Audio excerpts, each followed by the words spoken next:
Class student, today we are study about science chapter first, crop production and management, page number 10, reading. Okay, now start. Some important crops grown in India. कुछ महत्वपूर्ण फसलें ऐसी हैं जो भारत में पैदा की जाती हैं और टेबुलेटेड बिलो इन टेबल 1.1, और इस तरीके की हमने टेबल बनाई हुई है। टेबल 1.1 इसे हम पढ़ेंगे क्या है, सीरियल नंबर फर्स्ट से लेके 8 तक हमें क्या दे रखी हैं, ये हमें कुछ क्रॉप्स के नंबर दे रखे हैं, क्रॉप नेम, क्रॉप के नाम दे रखे हैं, नेम ऑफ क्रॉप, और फिर ये ग्रुप नेम थे कि किस ग्रुप में कौन कौन सी फसलें आएंगी, और नेम ऑफ क्रॉप्स ये फसलों के नाम हैं। सीरियल्स मीन अनाज, grass like plants such as rice, इसमें घास जैसे पौधे होते हैं जैसे चावल, वीट, गेहूँ, मेज़, मक्का, बार्ली, बाजरा, ओट, जई, बाजरा एक्सेट्रा। इस तरीके के पल्सेस।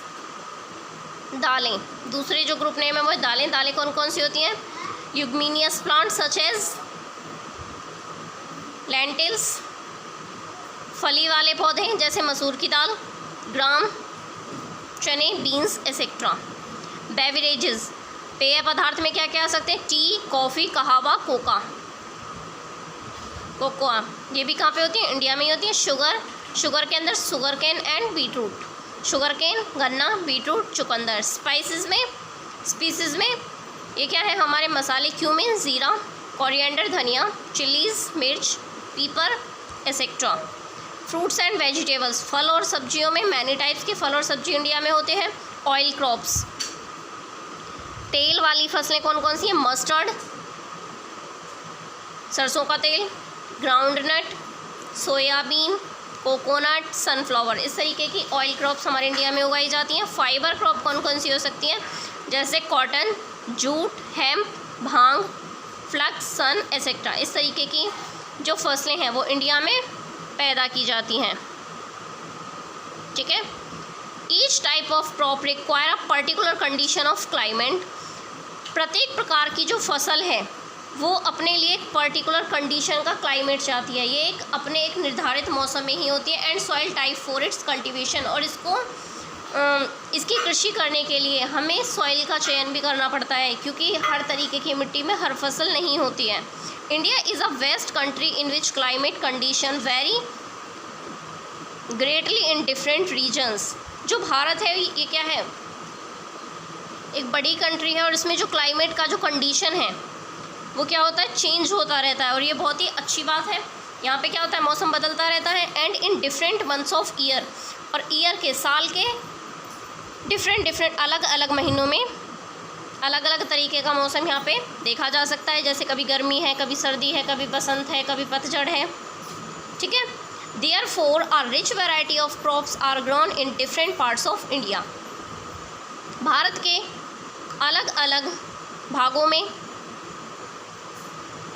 काफ़ी तरीके की वैरायटी की फसलें उगाई जाती हैं, depending upon the growing season, और ये डिपेंड करता है कि वो उस फसल के पैदा होने का सीज़न हो। क्रॉप्स आर ऑफ 2 टाइप्स, नेमली जो क्रॉप्स है वो हमारी मेनली 2 टाइप्स की हैं, जैसे खरीफ क्रॉप एंड रबी क्रॉप्स। ठीक है, एक खरीफ की फसल और एक रबी की फसल। खरीफ क्रॉप्स,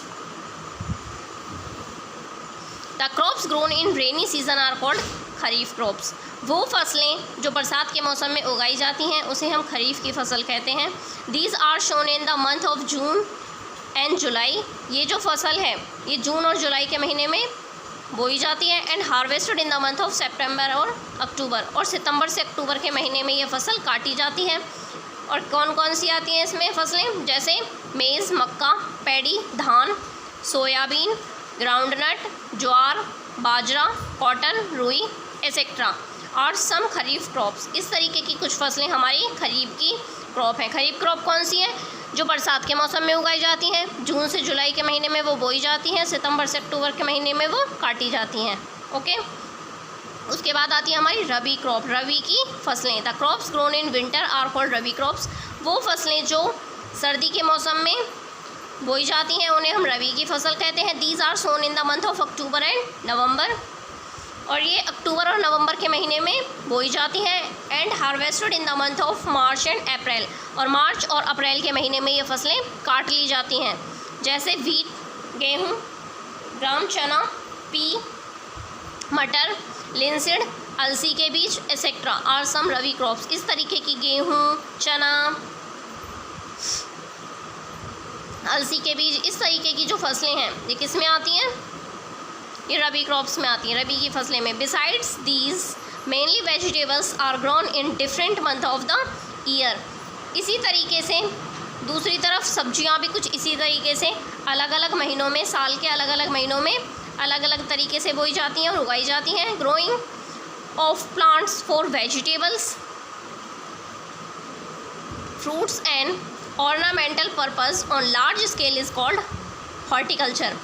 इस तरीके के सब्जियों के पौधे, फलों के पौधे और बहुत सारी जैसे सजावटी पर्पस से जैसे हम फ्लावर वगैरह जो उगाते हैं, ये बहुत ही बड़े स्केल पर सब्जी, फलों की और सजावटी चीज़ों की खेती करना, ये क्या कहलाता है? हॉर्टिकल्चर कहलाता है, बागवानी।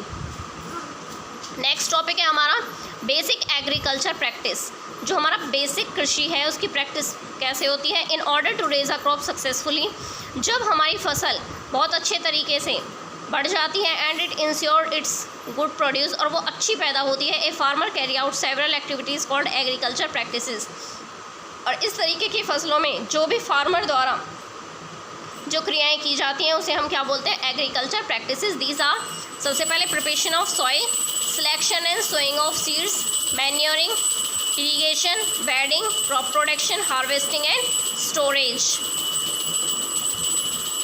इस तरीके के ये हम डिटेल में आगे पढ़ेंगे, ठीक है, प्रैक्टिसेस को।